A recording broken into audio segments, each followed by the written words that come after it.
দ্বন্দ্ব সমাসে কিছু সংশয় রয়েছে, সেটি হলো যেমন জল স্থল এবং জলে স্থলে এইভাবে যদি থাকে, কিংবা দেশ বিদেশ অথবা দেশে বিদেশে, দুধ ভাত আর আছে দুধে ভাতে, অহিনকুল সাপে নেউলে। এখানে যদি ভিতর থেকে প্রশ্নটা আসে যে দ্বন্দ্ব সমাসের প্রকারভেদ থেকে যদি প্রশ্নটা আসে, তাহলে এখানে কি করব? জল স্থল। আমরা জানি দ্বন্দ্ব সমাসের ব্যাস বাক্য নির্ণয় করতে হয় ও এবং আর দ্বারা। তাহলে এটা যদি নির্ণয় করি, জল ও স্থল, এটা আমরা লিখতে পারি, এটা আমরা লিখবো হচ্ছে বিপরীতার্থক দ্বন্দ্ব। কিন্তু যখন জলে স্থলে হবে, এটা মাথায় রাখতে হবে, জলে ও স্থলে, জলে স্থলে। এখানে দেখবো এটা হচ্ছে ব্যাস বাক্য, আর বাম পাশে আছে সমস্ত পদ যেখানে হাইফেন ব্যবহার করা হয়েছে। তো এখানে যে বিষয়টি লক্ষ্য রাখতে হবে যে জল হচ্ছে মূল শব্দ, তার সাথে এ আছে, এ বিভক্তি। স্থল হচ্ছে মূল শব্দ, তার সাথে এ বিভক্তি রয়েছে। তাহলে পূর্বপদ এবং পরপদে যদি কোনো বিভক্তি লোপ না পেয়ে থাকে, সেটাকে বলা হচ্ছে অলুক দ্বন্দ্ব সমাস। তাহলে এইটা হবে অলুক দ্বন্দ্ব সমাস, অলুক দ্বন্দ্ব সমাস। আমরা জলে স্থলে দেখে অপশন যদি খেয়াল না করে বিপরীতার্থক দ্বন্দ্ব দিয়ে দিই, তাহলে সেটা ভুল হওয়ার সম্ভাবনা বেশি।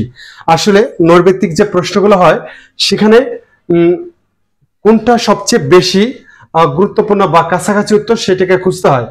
জলের স্থলে ধরে নিলাম বিপরীতার্থক, কিন্তু সবচেয়ে এখানে গুরুত্বপূর্ণ হচ্ছে অলুক দ্বন্দ্ব সমাস দেওয়াটাই গুরুত্বপূর্ণ। এবার আসছি দেশ বিদেশ।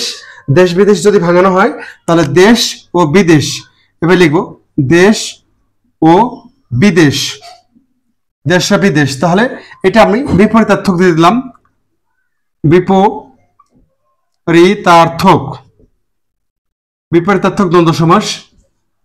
কিন্তু যখন দেশে ও বিদেশে লিখবো, দেশে ও বিদেশে, তখন বিপরীতার্থক লেখা চলবে না, তখন অবশ্যই আমাকে লিখতে হবে অলুক দ্বন্দ্ব। অলুক দ্বন্দ্ব সমাসে এই বিষয়টা মাথায় রাখতে হবে যে পূর্বপদ এবং পরপদে উভয় পদে বিভক্তি থেকে যায়, লোপ পায় না। অলুক, লুক মানে লোপ পাওয়া, আর ওয়া মানে না, লোপ পায় না, অলুক দ্বন্দ্ব সমাস।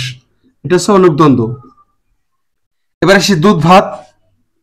দুধ ও ভাত, এটা আমি মিলনার্থক দিতে পারি, যে দুধের সাথে ভাতটা যায়, তো মিলনার্থক দিলাম, মিলনার্থক দ্বন্দ্ব।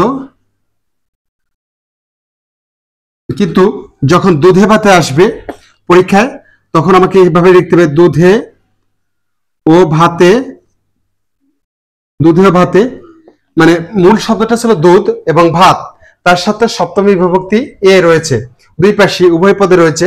আর বলা হচ্ছে দ্বন্দ্ব সমষ্টি হচ্ছে উভয় পদ প্রধান, এজন্য দুধে ভাতে দুই পাশে বিভক্তি থাকার কারণে এটা কি হবে? অলুক দ্বন্দ্ব সমাস, অলুক দ্বন্দ্ব সমাস।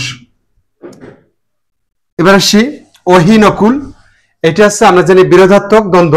অহি মানে সাপ, নকুল মানে বেজি, অহি ও নকুল।